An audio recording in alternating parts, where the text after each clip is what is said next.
요한복음 16장 7절 그러나 내가 너희에게 실상을 말하노니 내가 떠나가는 것이 너희에게 유익이라 내가 떠나가지 않으면 보혜사가 너희에게로 오시지 아니할 것이요 가면 내가 그를 너희에게로 보내리니. 기도하시겠습니다. 하나님, 계속해서 성령 하나님의 내주하심에 대해서 살펴보고 있습니다. 오늘은 각별히 내주하심을 이해하기 위한 사전적 지식을 약간 다뤄보려고 합니다. 주님 지혜 주시고 주님께서 말씀하여 주시길 소망합니다. 예수 그리스도의 이름으로 기도합니다. 아멘. 우리는 계속해서 예수 그리스도께서 떠나시고 성령 하나님의 내주하심이 왜 유익인지에 대하여 살펴보고 있습니다. 지난 시간에 현 시대의 신앙에 대하여 설명하다 보니 원래 살피려고 한 것을 다 다루지 못하고 마무리했습니다. 그러나 의미 있는 것은 율법 지킴으로는 구원이라는 것이 성립하기 힘들다는 것을 알게 되었다고 생각됩니다. 사실 칭의를 유보적으로 이해하는 것과 의로운 행위로는 구원이 보증될 수 없음을 설명하는 데에 많은 문장을 할애할 수밖에 없습니다. 결국 행위의 결과인 열매로 구원을 받는지 받지 못하는지를 알 수는 없습니다. 또 칭의의 기준이 되지 못한다는 것에 대해서 살펴보았습니다. 내용 중에 기억하였으면 하는 것은 예수 그리스도 믿는 믿음의 모든 유익이 성령 하나님의 내주하심에서 기인한다는 것입니다.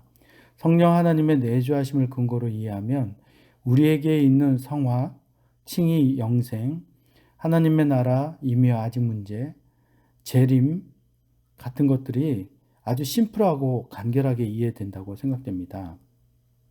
그리고 예수님께서 하신 말씀의 진의가 무엇인지도 보다 쉽게 이해하게 될 것이라 생각됩니다. 오늘은 지난주에 말씀드린 것과 같이 영생 하나님의 나라, 임의와 아직 재림 성전, 그리고 성화와 칭의에 대해서 다루려고 하였으나 우리의 구원에 대해서 먼저 명확하게 설명하고 넘어갈 필요가 있다고 생각되었습니다. 그리고 현 시대에 성령의 내주하심을 배제하고 신앙함으로 해서 오는 문제점들에 대해서 먼저 살펴야 할 것 같아 위에 언급한 단어들에 대하여 다음 주부터 살피도록 하려고 합니다. 교단과 교파가 다르긴 합니다. 그리고 교회의 방향성이 다름에도 불구하고 우리는 모두 한 가지 신앙 고백을 합니다. 우리는 전능하신 창조주 하나님을 아버지로 믿습니다. 그리고 독생하신 하나님의 아들 예수 그리스도를 믿습니다.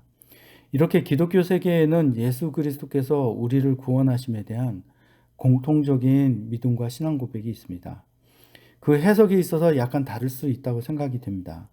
그리고 예수 그리스도의 인격이 어떠하심에 대한 공통적 이해도 있습니다. 결코 하나님의 백성을 포기하시지 않을 것이라는 믿음이 기독교 전반에 있는 것입니다. 그리고 그리스도의 사역에 대한 이해에서도 하나님의 백성을 위해 십자가에 달려 죽으심에 대한 이해가 있습니다. 예수 그리스도의 보혈의 피로 우리를 깨끗하게 하심으로 우리를 구원해 주신다는 것을 믿고 있습니다. 예수 그리스도께서 백성들을 떠나는 그 순간까지도 성령 하나님을 보내셔서 영원히 함께 거하시겠다고 약속하셨습니다. 이것은 교단의 성경 해석을 떠나 공통된 이해라고 생각됩니다. 이런 이유로 우리는 그 구원에 걸맞는 삶을 살아야 한다고 가르치고 있다고 생각됩니다. 교단의 성향이 있음에도 불구하고 공동의 신앙 고백을 확고하게 붙들고 있다는 것은 너무도 감사한 일이 아닐 수 없습니다. 이렇게 공통된 믿음에 대한 고백을 함에도 불구하고 왜 이렇게 믿음에 대한 이해가 없을까 상당 시간 고민하게 되었습니다. 제 기억에 약 1980년 정도 상당한 신학생들이 해외에서 신학 공부를 해오면서 신학의 여러 요소들이 소개된 것으로 알고 있습니다. 공부를 시작한 것은 그 이전부터 있었던 일이라고 알고 있습니다. 많은 신앙인들이 신학자 한 명을 길러내기 위해 재산과 사비를 털어 유학을 안전하게 마치도록 도왔습니다. 그러한 노력의 결과로 1980년경부터 본격적으로 다양한 신학이 한국 내에 유입되게 되었습니다. 많은 학자들이 유럽과 영미권에서 신신학을 배우고 왔습니다. 그리고 발전된 신학이라는 이유로 각 교단과 신학교에서 서로 다투어 그들을 영입하였습니다. 학문적 권위로 기독교 세계를 더욱 한국 내에 편만하게 하고자 하는 좋은 의도에서 그렇게 하였다고 생각됩니다. 이러한 이유로 학위를 가진 많은 신학자들을 받아들였고 한국은 그야말로 신학의 부흥 시대를 맞게 됩니다. 저의 개인적인 소견으로는 전 세계 모든 다양한 신학이 소개되었다고 생각됩니다. 유럽적 학풍보다는 영미권 학풍이 많이 받아들여졌는데 그 이유는 실천적인 문제를 중요하게 다루면서 그렇게 된 것이 아닌가 생각됩니다. 그러나 여전히 유럽의 학문적 권위를 인정할 수밖에 없는 것은 유럽의 학문적 기반이 신학 세계 전반에 중요한 역할을 하였기 때문입니다. 신학과 신앙 세계를 돌아보았을 때 문제는 이렇게 신학이 발전만 하고 여과할 장치가 없었다는 것을 우리는 돌아보아야 할 것입니다. 유럽이 그러하였고 영미권이 그러하였습니다. 기독교 신앙을 비교적 늦게 받아들인 한국은 말할 것도 없는 문제였습니다. 이렇다 보니 한국에 유입된 신학은 폐쇄된 교단 외에 대부분 교단에서 여과 없이 초월적으로 수용되었습니다. 일반적으로 예수 그리스도 믿는 믿음만을 고수하였고 전능하신 하나님의 은혜만을 간구하였기 때문에 신신학에 대하여 어떤 대비책이 없는 것은 당연한 것이었습니다. 그리고 우리의 신앙의 모토, 모든 것이 하나님의 은혜라, 그들이 무엇을 말하든 하나님의 은혜라고 너무도 과격하게 결론을 내려버린 것도 한자리를 차지하였다고 보고 있습니다. 사기꾼에게 속은 것은 은혜가 아니지 않습니까? 그래도 그렇게 속았다고 해도 하나님께서 여전히 도움 주시는 것은 은혜라고 말할 수 있을 것입니다. 저는 지금 이 은혜를 갈구하며 이 글을 써내려 갑니다. 신신학 사상이 신앙을 디테일하게 해주었다는 면에서는 긍정적이었다고 생각됩니다. 그러나 성도들은 예수 그리스도 믿는 믿음만으로 신앙하려고 노력하였는데 안정적이던 신앙 세계에 신앙 자체에 대한 혼란을 가중했다는 면에서는 부정적입니다. 당시 그렇게 지원을 받아 공부했던 사람들은 예수 그리스도의 구원에 감사한 마음으로 공부에 매진하였을 것입니다.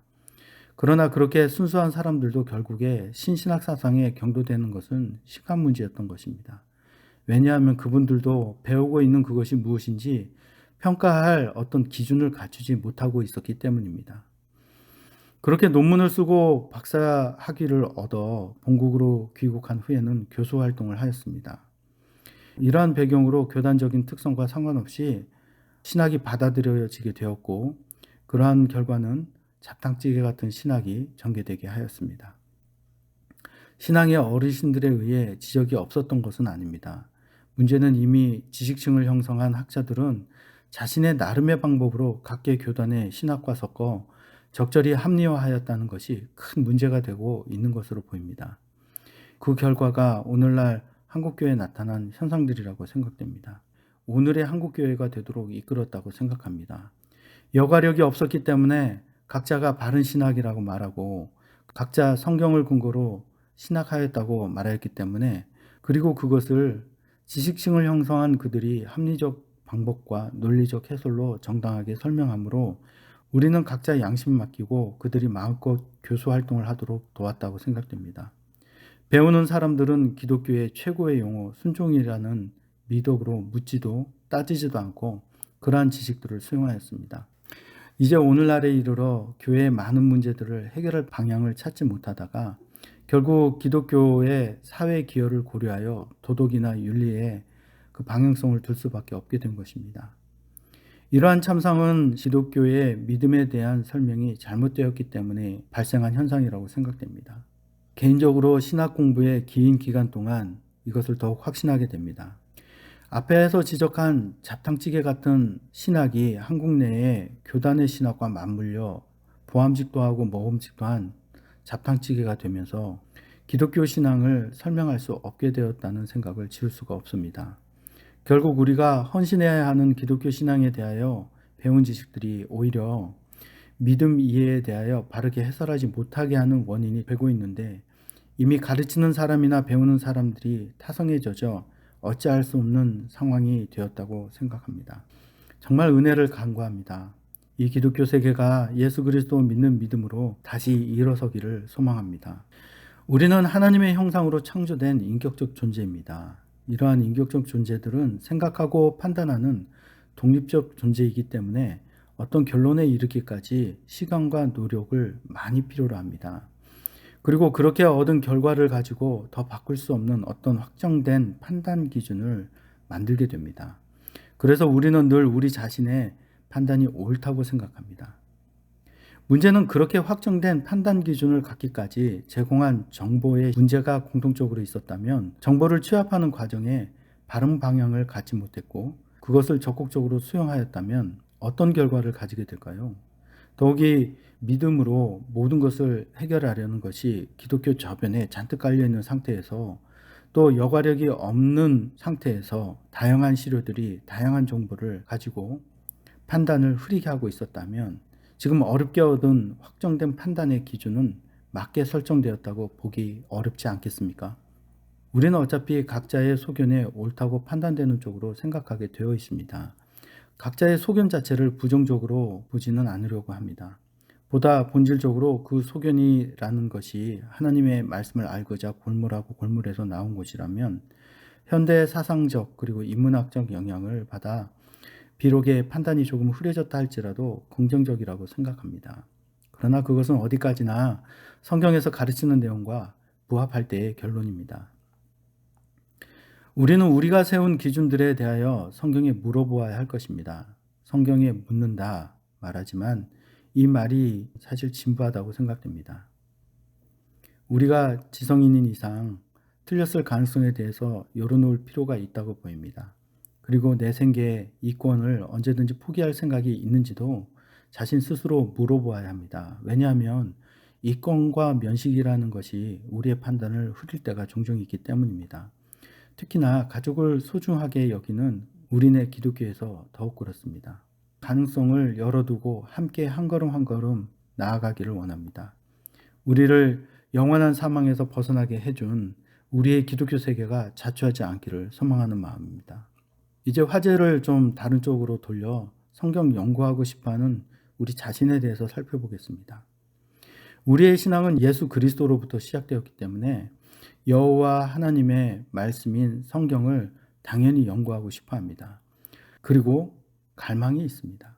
우리의 죄된 게으름이나 하나님 알기를 멀리하고 혜택만 바라는 우리 자신과 싸워야 하지만 하나님의 백성이라면 그러한 장애를 뚫고 결국 더 잘 믿고 싶은 마음 때문에라도 성경과 가까워지려고 할 것입니다. 그런데 문제는 인문학적 방향성에 대한 것입니다. 인문학이나 인문학적 소양 자체를 비난할 의도가 아닙니다. 사람이 하는 학문의 방법을 인문학이라고 정의하는 부분에서 부정적으로 볼 이유가 없어 보입니다. 그리고 성경을 읽어야 하고 이해해야 하기 때문에 인문학적 소양은 더없이 중요하다고 보입니다. 그러나 몇 가지의 문제들을 이해하고 넘어가야 할 것 같습니다. 기독교 내의 문제는 하나님이 말씀하신 것에 담겨있는 내용과 하나님 참 아버지께서 의도하신 것이 무엇인가에 초점하고 있지 않다는 것이 문제입니다. 그리고 지나치게 우리가 얻고자 하는 유익에 초점되어 있습니다. 이러한 것이 인문학적 영향일 수 있습니다. 그러나 이 인문학이 사람이 하는 학문 활동이기 때문에 인문학으로 하나님을 배제하려는 사람의 이기적인 성향이 보다 본질적인 문제라고 생각합니다. 하나님을 배제한 인문학적 방법을 써야만 해답을 얻을 것으로 여기는 것과 그러한 인문학 기반이 되는 사상으로 정리되었을 때 그것을 답으로 여긴다는 것이 문제라고 보는 것입니다. 이러한 것을 휴먼 센트릭 인문학 혹은 휴머니스틱 인문학이라고 부르겠습니다. 피조물이 갖는 한계상 사람은 언어라는 수단으로 사고를 전개합니다. 그렇기 때문에 언어의 기초 단위인 각 개별 단어의 의미를 바르게 이해하는 것은 필수적입니다. 그렇게 정리된 단어로 문장을 구성하고 의사를 전달합니다. 단어가 한 가지 의미를 가짐에도 불구하고 그것을 사용할 때 다양하게 적용됩니다. 문제는 이것입니다. 다양하게 적용되는 것. 달리 말해 각각 다르게 해석하는 것이 가능하다는 문제가 늘 있는 것입니다. 그렇기 때문에 더욱 각 사람은 이해 정도가 역시 다르다는 것도 뻔한 사실입니다. 수세기 동안 학자들은 이 문제를 해결하려고 고심했습니다.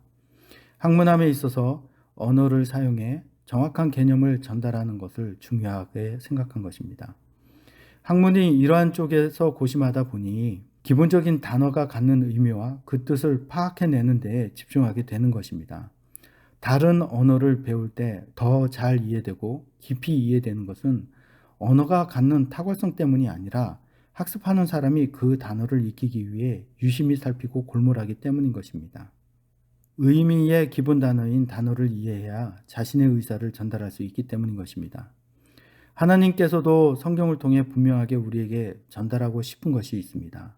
그런데 하나님의 의도하심에 대한 고민 없이 우리 자신이 의도한 바를 얻어낼 목적으로 성경을 읽어내고 있는 것입니다.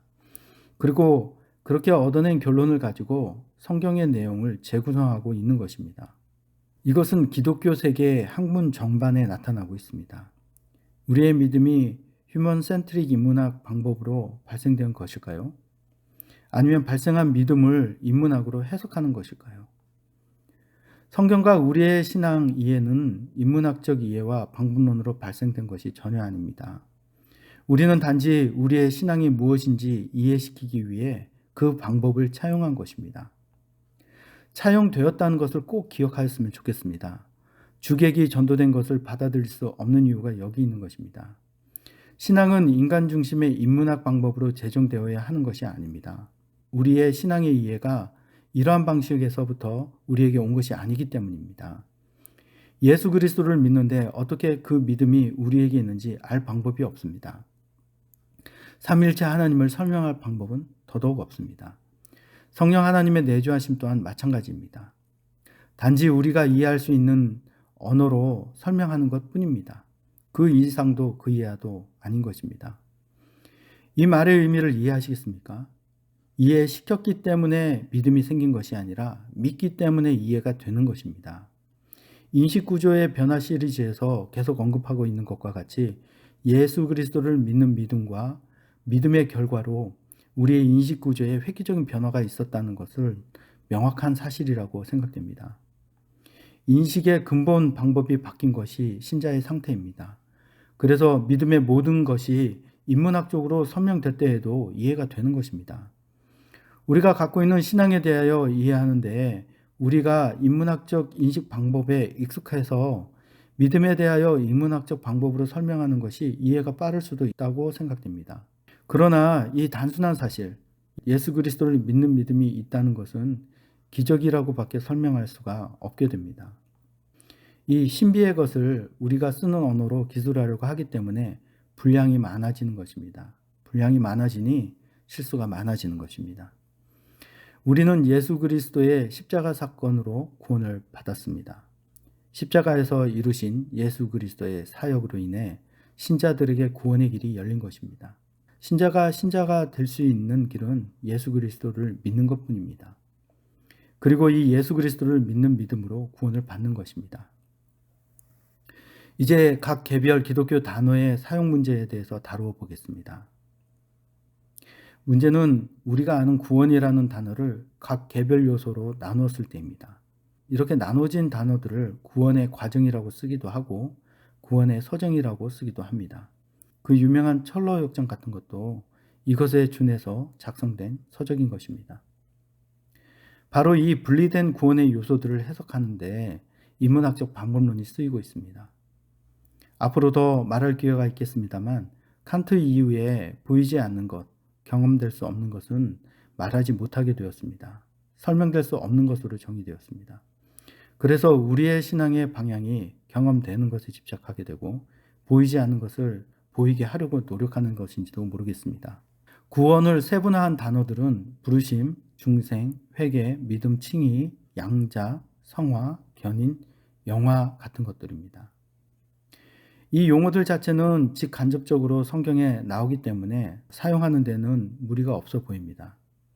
이렇게 나누어 개별적으로 연구하는 작업은 구원이 우리에게 주어졌는데 어떻게 구원을 받는가에 대한 하나의 과정으로 설명하려는 시도에서 나온 것입니다. 이렇게 과정적으로 설명하는 것의 한계를 이해하게 된 쪽에서는 논리적 원리로 구원이라는 것을 이해하려고 하였습니다. 그런데 사실 논리적으로 이해하는 것도 모순이 있기는 마찬가지입니다. 이 구원을 구성하는 단어 중에 가장 중요한 단어가 칭의와 성화입니다. 어떤 곳에서는 중생됨을 가장 중요하게 보기도 합니다. 그러나 우리가 명심하고 또 명심해야 하는 것은 이 단어들은 구원에 귀속된 단어들이라는 것입니다. 다시 한번 상기시켜 드립니다. 구원에 귀속된 단어들입니다. 이것이 중요한 이유는 전혀 구원에 귀속시켜서 이해하지 않기 때문입니다. 구원이라는 단어에 귀속시켜 설명하려는 사람들마저 구원의 본질을 이해하지 못하고 단어의 의미에만 광적으로 집착하고 있습니다. 개별적 이해로는 구원을 충분히 설명할 수가 없습니다. 당연하게도 구원을 쪼개어 놓은 단어이기 때문입니다. 엄청난 연구와 학문적 성과를 이루었어도 언제든지 구원, 즉 예수 그리스도 믿는 믿음과 다르면 원위치로 회귀해야 하는 단어들인 것입니다. 그래서 이 두 단어의 기본 사용 규칙은 분리되지 않는 것으로 정의하였습니다. 신학의 아주 처음부터 칭의와 성화는 절대 분리해서 이해하면 안 된다고 가르칩니다. 구원에 귀속된 단어이기 때문에 그런 것입니다. 그러나 칭의라고 쓰고 성화라고 쓰므로 분리된 방식으로 사고를 전개하는 것은 불가피해 보입니다. 분리를 막는 방법은 오직 구원이라는 단어에 귀속시켜 사고를 전개하는 방법밖에 없습니다만 그렇게 하지 않고 있습니다. 칭의에 대한 학문적 연구 결과는 그 내용이 성화의 범위를 넘나들므로 우리의 구원의 내용의 밖으로 이미 오래전에 벗어났습니다. 성화에 대한 연구 역시 성화의 주체를 성령 하나님의 내주하심에 두지 않고 사람의 의에 두므로 기독교 신앙이 말하는 구원의 내용에서 벗어났습니다. 그런데 문제는 전혀 구원과 상관도 없이 연구되고 있고 완전한 분리의 개념에 상호 견제하는 개념으로 연구되고 있는데 칭의와 성화의 결론을 구원에 다시 소급해서 적용하고 있다는 것이 문제입니다. 이렇게 되므로 우리가 갖는 예수 그리스도를 믿는 믿음으로 구원을 받는다는 이 소박하지만 확실한 내용을 뒤흔들고 있는 것입니다. 그럴듯한 논리 때문에 그 속에 아무리 비유하고 설명했다 할지라도 결국에 율법 없이는 구원을 받을 수 없다는 결론에 도달하게 되어버렸습니다. 실제로 오늘날 칭의에 대한 수많은 논의들은 논의 자체로 그 단어의 의미를 찾아 헤매이고 있습니다. 이뿐만 아니라 예수 그리스도 믿는 믿음으로 구원을 받는다는 사실과는 전혀 상관없는 쪽으로 칭의 자체의 정의와 성경에서 어떻게 진술하였는지에만 골몰하고 있습니다. 성경에 써 있으면 되는 것 아니냐 질문할 수 있습니다. 그러나 앞에서도 말한 것과 같이 하나님께서 계획한 의도에 대한 고려가 없다는 것이 문제가 되는 것입니다. 이것은 성화의 이해도 마찬가지입니다. 언어를 사용하는 모든 인격적 존재는 언어를 사용함으로 어떤 내용을 전달하려는 의도를 갖게 됩니다. 이 기본적인 이해를 고려하지 않는다는 것입니다.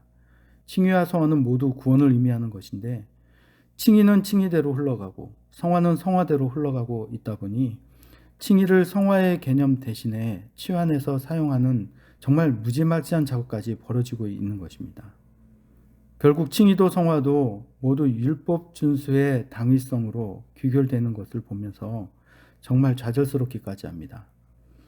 이런 이유에서 칭의와 성화의 상위 개념인 구원이 율법을 지킴으로 증명을 받아야 확증된다는 것이 대세를 이루게 되었습니다. 이제 우리는 주변 사상에 의해 신앙이 조장되고 조장당하고 스스로의 논리의 모순에 빠져버리고 말았습니다. 이전의 설교에서 잠깐 언급하였는데 그들이 말하는 것과 같이 율법을 다 지켰다고 치겠습니다. 그럼 도대체 누구에게 이 옳음을 증명해야 칭의를 받을 수 있는 것인지 또 얼마만큼 의롭게 행동해야 구원을 받을 수 있는 것인지 사람들에게 의로움이 눈꼽만큼도 없는데 좌절만 안겨주는 거 아니겠습니까? 그야말로 실존 철학에서 말하는 피투된 존재로 만들어버리는 소치가 아니고 무엇이겠습니까? 이러한 질문에 대하여 전혀 답을 제시하고 있지 못하고 있습니다. 그런데 그러한 주장을 하는 사람들에게 한 가지 질문을 하겠습니다. 10개의 율법 중에 한 번에 율법의 모든 요구를 만족시킬 수 있는 사람이 있는지 질문합니다. 아니면 율법 하나의 조항이라도 만족시킬 수 있는 사람이 있는지 질문합니다. 저는 장담할 수 있습니다. 하나님이 아닌 이상 그 누구도 이 질문에 대하여 답하지 못할 것입니다. 그리고 하나님이 아닌 이상 율법의 내용은 지키지 못할 것입니다. 우리가 정말 간과하지 말아야 할 것은 하나님께는 이 율법이 전혀 필요 없다는 것입니다. 왜냐하면 죄인이 아니기 때문입니다. 율법 지킴에 대한 연구가 문제가 있는지 없는지는 우리의 구원 내용과 같은지 단순히 비교하는 것만으로도 뻔히 알 수 있는 내용입니다. 문제는 이 작업을 하지 않는다는 것입니다. 우리는 스스로 빠져나올 수 없는 신학적 함정을 파놓은 데다가 이와 비슷한 뉘앙스로 우리 스스로 언급을 해버렸기 때문에 빠져나오기가 여간 어려운 것이 아닙니다. 앞에서 언급한 것과 같이 칭의 받기 위해 율법 지킴이 필요하다는 것으로 귀결되었고 또 성화되기 위해 율법을 지켜야 한다는 결론이 나와버렸습니다. 조금 더 자칭 보스라는 쪽에서는 구원을 받기 때문에 성화의 과정에서 반드시 율법을 지키게 되어 있다고 말할 것입니다. 이 문장 자체가 율법 지킴으로 구원을 증명하라는 말과 다르지 않은 표현입니다. 이렇게 되면 우리는 더 이상 예수 그리스도 믿는 믿음으로 의롭게 되어 구원을 받는 것이 아니라 율법 지킴으로 의롭게 되어 구원을 받는 것을 더욱 확고하게 옹호하게 되는 것입니다. 또 다른 분들은 보다 명료하게 이런 말을 할 것입니다. 믿음으로 율법을 지킨다 라고 말입니다. 어떻게 이렇게 바보스러운지 멀쩡한 단어들로 바보 문장을 만들어 쓰고 있습니다. 믿는 자가 율법을 거룩하게 여기는 것은 사실입니다. 하지만 율법을 지킨다고 믿음이 있는 것은 아닌 것입니다. 더 말하면 만만상하고 답답하기만 할 것 같습니다. 위에 칭의와 성화의 문제를 인문학적 방법으로 해결하였는데 복잡하지 않습니까? 그런데 더 간단하게 성경 진리로 해결할 수 있습니다. 그것은 바로 지금까지 거론한 성령 하나님의 내주하심과 관련해서 이해하면 되는 것입니다. 보다 본질적인 이해가 될 것입니다. 이전에 예수 그리스도께서 당신의 백성들과 함께 거하는 방식을 성령 하나님의 내주하는 방식으로 결정하였다고 말씀드린 적이 있습니다. 자, 그럼 이제 서점에 가셔서 칭의책과 성화책을 골고루 사서 읽어보시기 바랍니다. 우리가 언급한 성령 하나님의 내주하심에 대해 찾기 어려울 것입니다. 심지어 일반 칭의 글과 성화의 글에서 예수 그리스도 믿는 믿음에 대한 언급도 찾기 힘들 것입니다. 그만큼 문자의 의미에 갇혀 있고 자신들이 연구한 결과가 옳다는 것에 갇혀 있는 것입니다.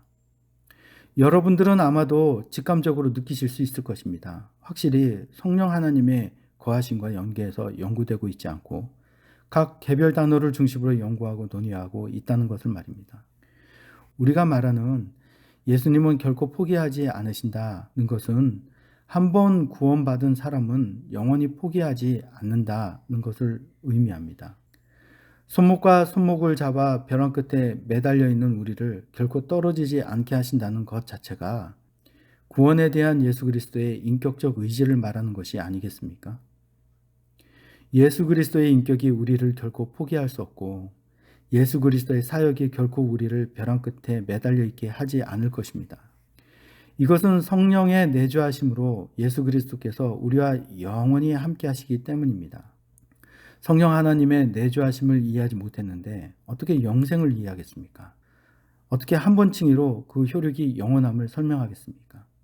그러니 율법 준수로 갈 수밖에 없는 것입니다. 좀 우스운 이야기입니다만 그럼 성령 하나님이 어떻게 거하느냐라고 누가 질문을 하였습니다. 그런데 이것은 탁성공론으로 이러한 논의는 학문적 유인은 될 수 있다고 생각됩니다. 하지만 시간 허비하는 것에 불과합니다. 왜냐하면 우리가 알 수 있는 영역이 아니기 때문입니다. 단지 인치시고 함께 거하시고 소유하시고 우리의 인식력을 내부와 외부에서 변혁시키시고 가르치시고 생각나게 하시는 것으로 보아 우리가 생각하는 그 이상의 차원이라는 것으로 보입니다. 그 이상의 것인데 논의하고 그 결과를 수용하는 것은 오히려 믿음으로 받아들이고 이해하는 것보다 더 모호하게 만들 것이라고 장담할 수 있습니다. 그것을 이해했다거나 이해하지 못했다고 우리의 믿음에 무엇을 보태거나 하지는 못할 것입니다. 우리가 신앙 상식으로 아는 것과 같이 죄가 있는 곳에 하나님께서 거하지 않습니다. 하나님께서 하나님의 백성들과 함께 거하기 위해서는 반드시 하나님께서 백성 각 개개인의 죄의 문제를 해결해야 했던 것입니다. 이것이 바로 십자가의 사건입니다. 이것이 만유에 찬양받으실 사건인 이유는 피조물 중에 이 문제를 해결할 수 있는 인격적 존재가 없기 때문이고, 그 해결의 결과로 하나님의 사람에게 거하시게 되는 사건이 되기 때문입니다. 결국에 신자의 죄의 문제를 본질적으로 해결하셨기 때문에 사람이 구원에서 떨어지지 않게 된 것입니다. 더욱이 거룩한 하나님의 본체께서 함께 거하심을 결정하셨기 때문에 더욱 그렇습니다. 이것으로 예수 그리스도께서 떠나시고 삼위의 하나님께서 사람과 거할 수 있도록 성령 하나님께서 각 사람에게 내주해 주시는 것이 우리에게 유익이라는 것을 알게 되었습니다. 이제 예수님께서 그렇게 말한 이유를 이해하게 된 것입니다. 이것이 우리 구원의 본질적 원리를 이해하는 기초를 제공해 주는 것입니다. 성령 하나님의 내주하심이 예수 그리스도와 영원히 거하시는 방식이고, 결코 따로 계신 적이 없는 삼위 하나님과 인격적인 존재로 처음 창조 때에 계획했던 상태로 회복하게 되는 것을 의미하는 것입니다. 이것보다 더 큰 영광이 어디 있겠습니까? 이것은 하나님과 사람이 영원히 함께 거하는 방식인 것입니다. 이것을 이해했다면 이제 우리는 다음 이야기를 할 준비가 된 것입니다. 기도하시겠습니다. 하나님, 성령 하나님이 내주하심을 알고 우리의 거룩을 하나님께 의뢰하게 하여 주시옵소서. 예수 그리스도의 이름으로 기도합니다. 아멘.